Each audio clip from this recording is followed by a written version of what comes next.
Ya, shalom, selamat siang. Kembali kita akan membahas masih dalam bulan Natal ya, tema-tema Natal dan menjadi perenungan buat kita semua bagaimana Allah itu begitu mengasihi, menyayangi kita. Saya beri judul tema konten pada siang hari ini, Natal, kasih Allah yang menggantikan kita. Nah, kalau kita bicara Natal, kita tidak bicara tentang sukacita itu dalam bentuk perayaan. Memang tidak salah, tetapi bicara tentang bagaimana kasih Allah itu yang begitu besar itu mengambil inisiatif untuk menyelamatkan umat manusia dari hukuman kekal. Ini makna terbesar dari peristiwa Natal yang bersejarah itu. Jadi, kasih Allah itu penting buat kita itu. Karena manusia sudah jatuh ke dalam dosa dan tidak ada seorang pun yang bisa menyelamatkan manusia itu dari hukuman kekal. Nah, kekristenan satu-satunya agama atau keyakinan yang menyatakan bahwa di dalam kekristenan Allah lah yang menyelamatkan manusia. Inisiatif Allah lah. Dan inisiatornya adalah dia sendiri, bukan dari manusia. Karena manusia nggak bisa lagi untuk menyelamatkan dirinya sendiri. Nah, pertanyaannya bagi kita semua, terutama bagi orang-orang di luar Kristenan yang seringkali menjadi polemik. Ya, mereka bertanya, mengapa Allah harus turun ke dalam dunia ini? Mengapa dia harus turun berinkarnasi ke dalam dunia ini? Nah, kita tahu bahwa ketika manusia jatuh ke dalam dosa, itu bukan hanya bicara tentang moral ya, tetapi bicara tentang natur manusia yang tadinya diciptakan dalam kekekalan itu rusak karena dosa itu sendiri. Nah, di dalam pasca kejatuhan itu, setelah jatuh ke dalam dosa itu dikuasai oleh dosa. Saya kutip apa yang dikatakan oleh Rasul Paulus ya di dalam Efesus 2 ayat 1. Kamu dahulu mati oleh karena pelanggaran-pelanggaran dan dosa-dosamu. Dikatakan dahulu mati. Nah, kalau orang mati, tanda petik, nggak bisa nolong dirinya sendiri. Semestinya semua manusia di muka bumi ini sadar kita itu berdosa, nggak bisa menolong diri kita untuk selamat. Bahkan di dalam teologi sistematika ya, di dalam satu doktrin yang namanya hamartiologi ya tentang dosa itu.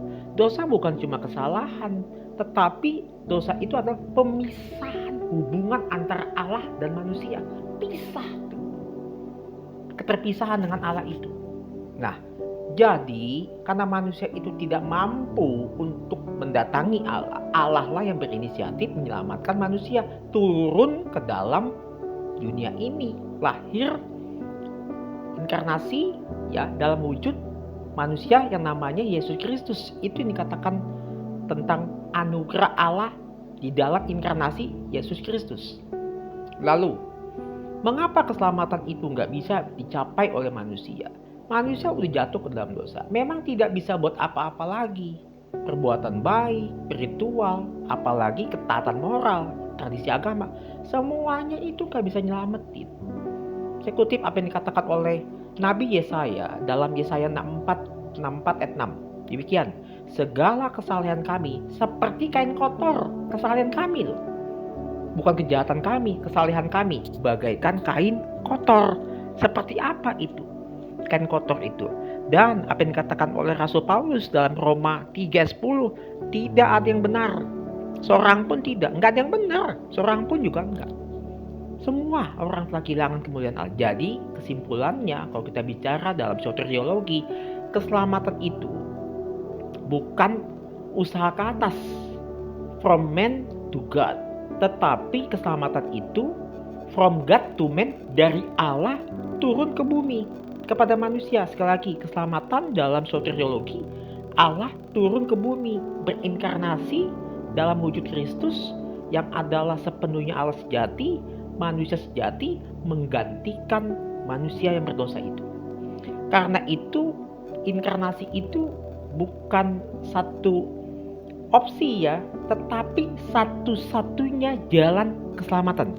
Sekali lagi, inkarnasi itu adalah satu-satunya jalan keselamatan untuk manusia itu memperoleh hidup yang kekal.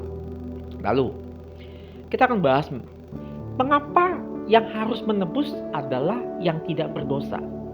Ya, sekali lagi, yang suka ditanya oleh orang-orang di luar Kristen, ya, kenapa harus ada orang lain yang menggantikan posisi itu, yang berdosa itu?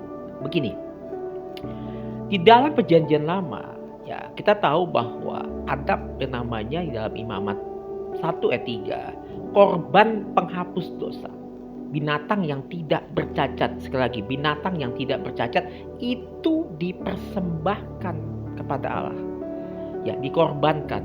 Nah, karena itu ketika kita masuk dalam perjanjian baru, ya, hal itu digenapi oleh Yesus.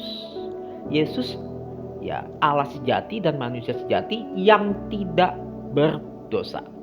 Sekutip apa yang dikatakan oleh Rasul Paulus, ya, di dalam 2 Korintus 5 ayat 21. Dia yang tidak mengenal dosa telah dibuatnya menjadi dosa karena kita. Sekali lagi, dia yang tidak mengenal dosa telah dibuatnya menjadi dosa karena kita.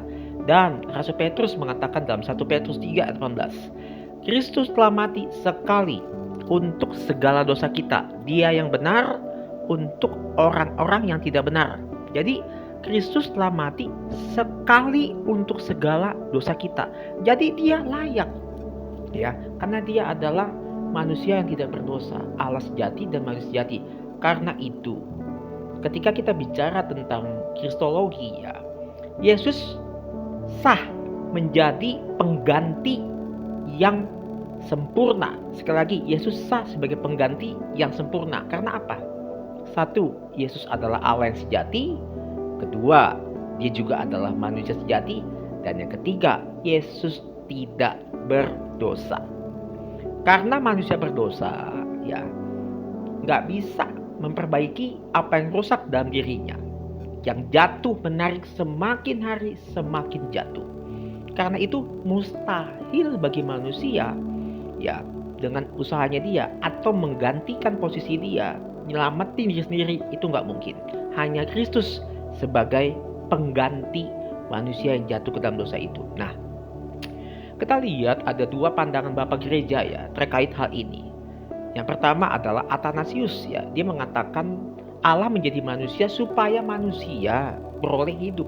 Itu dikatakan oleh Athanasius. Dan yang kedua adalah Irenaeus, ya. Dia mengatakan doktrin rekapitulasi. Maksudnya apa? Dia mengajarkan, Irenaeus, bahwa Kristus, tanda petik, ya, mengulang ketaatan yang gagal yang dilakukan oleh Adam dulu di dalam kitab Kejadian.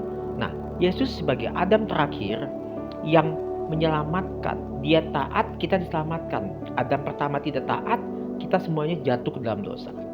Jadi Adam nggak taat jatuh, Kristus taat memulihkan.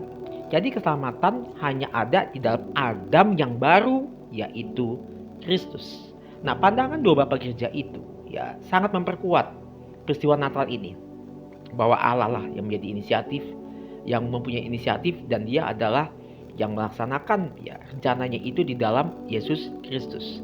Nah, bagaimana aplikasi buat kita semua? Buat teman-teman, Bapak Ibu yang dikasih Tuhan maupun yang di luar Kristen.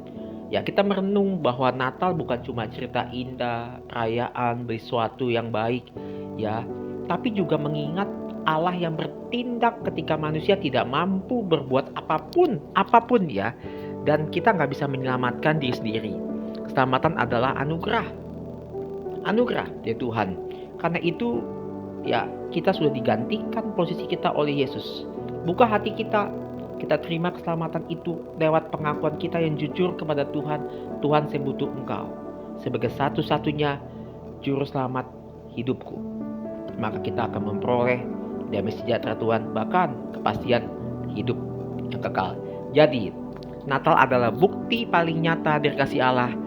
Allah yang tidak berdosa menggantikan manusia yang berdosa supaya teman-teman, Bapak Ibu semua diselamatkan oleh karena Yesus Kristus. Kiranya renungan Natal ini membuat kita semakin percaya bahwa keselamatan itu pasti di dalam Yesus Kristus. Terima kasih. Soy Deo Gloria. Tuhan Yesus memberkati. Shalom.